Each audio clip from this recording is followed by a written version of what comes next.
নমস্কাৰ প্ৰিয় আপোনালোকে চাবলৈ আৰম্ভ কৰিছে নৰ্থ ইষ্ট ভিউ আৰু ষ্টুডিঅ'ত মই শৰৎগান লৈ আহিছো এক গুৰুত্বপূৰ্ণ খবৰ। শোণিতপুৰত সংঘটিত হৈছে এক ভয়ংকৰ পথ দুৰ্ঘটনা। এখন বলেৰো পিকআপ আৰু বাইকৰ মাজত সংঘটিত হৈছে মুখামুখি সংঘৰ্ষ। তাৰ পাছতে যিগৰাকী বাইক আৰোহী আছিলে বাইক আৰোহী আহত হৈছে আৰু আহত ব্যক্তিগৰাকীক ততালিকে যি চিকিৎসালয়লৈ প্ৰেৰণ কৰা হৈছে। আৰু ক্ৰমাৎ যেন অসমত যে দুৰ্ঘটনাৰ যি সমস্যা বৃদ্ধি হোৱা দেখিবলৈ পোৱা গৈছে আৰু যি দুৰ্ঘটনাৰ প্ৰৱণতা বৃদ্ধি হোৱা দেখিবলৈ পোৱা গৈছে সেয়া ঘন কুঁৱলীৰ বাবে হওক বা তীব্ৰ বেগৰ কাৰণে হওক। কিন্তু কালিৰ দিনটোতো সেই একেই ঘটনা সংঘটিত হৈছে শোণিতপুৰত সংঘটিত হৈছে ভয়ংকৰ পথ দুৰ্ঘটনা আৰু পথ দুৰ্ঘটনা আহত হৈছে বাইক আৰোহীগৰাকী। আমি জনাইছো এই মুহূৰ্তৰ সেই গুৰুত্বপূৰ্ণ খবৰ ফ্লুল প্লেটৰ মাধ্যমত জনাবলৈ চেষ্টা কৰিছে সমগ্ৰ খবৰ।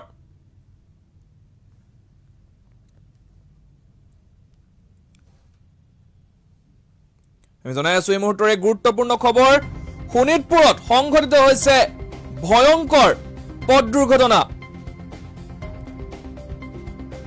বলেৰো পিকআপ আৰু মটৰ চাইকেলৰ মাজত সংঘৰ্ষ হৈছে, মুখামুখি সংঘৰ্ষ হৈছে। বৰপাত গাঁৱৰ 15 নং ৰাষ্ট্ৰীয় ঘাইপথত সংঘটিত হৈছে এই পথ দুৰ্ঘটনাটো আৰু গুৰুতৰভাৱে আহত হৈছে দুজন মটৰ চাইকেল আৰোহী আৰু গুৰুতৰভাৱে আহত হোৱা হাঁহচৰাৰ চাহ বাগিচাৰ বাবুল আৰু এন্টনি বুলি জানিব পৰা গৈছে। জনাইছো এই মুহূৰ্তৰ সেই গুৰুত্বপূৰ্ণ খবৰ। শোণিতপুৰত সংঘটিত হৈছে পুনৰ ভয়ংকৰ পথ দুৰ্ঘটনা সংঘটিত হৈছে। শোণিতপুৰ বৰপাত গাঁৱত সংঘটিত হৈছে ভয়ংকৰ পথ দুৰ্ঘটনা। বলেৰো পিকআপ আৰু মটৰ চাইকেলৰ মাজত সংঘটিত হৈছে মুখামুখি সংঘৰ্ষ আৰু বৰপাত গাঁৱৰ 15 নং ৰাষ্ট্ৰীয় ঘাইপথত সংঘটিত হৈছে এই ভয়ংকৰ পথ দুৰ্ঘটনাটো। গুৰুতৰভাৱে আহত হৈছে দুজনকৈ মটৰ চাইকেল আৰোহীয়ে গুৰুতৰভাৱে আহত হোৱা যিগৰাকী বাইক আৰোহী সেই বাইক আৰোহীগৰাকীৰ ভিতৰত বাইক আৰোহীগৰাকী হাঁহচৰা চাহ বাগিচাৰ বাবুল আৰু এন্টনি বুলি জানিব পৰা গৈছে। দুয়োজনকে অতি সংকটজনক অৱস্থাত তেজপুৰলৈ প্ৰেৰণ কৰা হৈছে। আমি জনাইছো এই মুহূৰ্তৰ এক গুৰুত্বপূৰ্ণ খবৰ যে ঘন কুঁৱলীৰ বাবে হওক বা যি তীব্ৰ বেগৰ কাৰণে হওক এতিয়া কিন্তু ৰাজ্যত সঘনাই সংঘটিত হবলৈ লৈছে এনেধৰণৰ ভয়ংকৰ পথ দুৰ্ঘটনাসমূহ সংঘটিত হবলৈ লৈছে আৰু প্ৰায় ভয়ংকৰ পথ দুৰ্ঘটনাসমূহ এনেধৰণে কিন্তু বহুলোকে প্ৰাণ হেৰুৱাবলগীয়া হৈছে। আৰু সেই সময়তে এই শোণিতপুৰতো সংঘটিত হৈছে এনেধৰণৰ ভয়ংকৰ পথ দুৰ্ঘটনা। শোণিতপুৰৰ বৰপাত গাঁৱত সংঘটিত হৈছে ভয়ংকৰ পথ দুৰ্ঘটনাটো।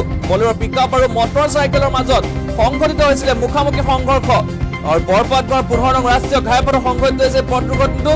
গুৰুতৰভাৱে আহত হৈছে দুয়োগৰাকী মটৰ চাইকেল আৰোহী আৰু মটৰ চাইকেল আৰোহীগৰাকী হৈছে হাঁহচৰা চাহ বাগিচাৰ বাবলু আৰু এন্টনি। দুয়োজনকে অতি সংকটজনক অৱস্থাত তেজপুৰলৈ প্ৰেৰণ কৰা হৈছে।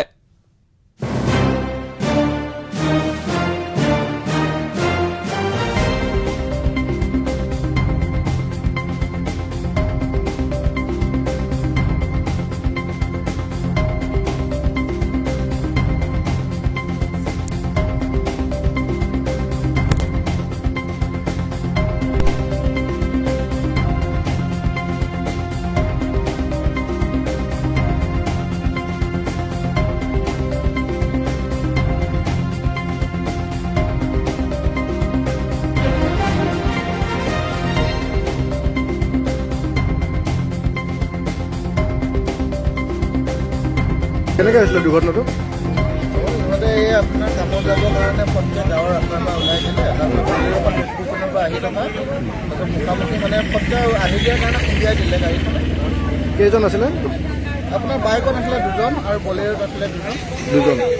ক'ৰ হয় গম পাইছে নেকি? এইটো আপোনাৰ হাঁহচৰা আপোনাৰ টি ষ্টেটৰ হয়। নামকেইটা গম পায় নেকি? বাও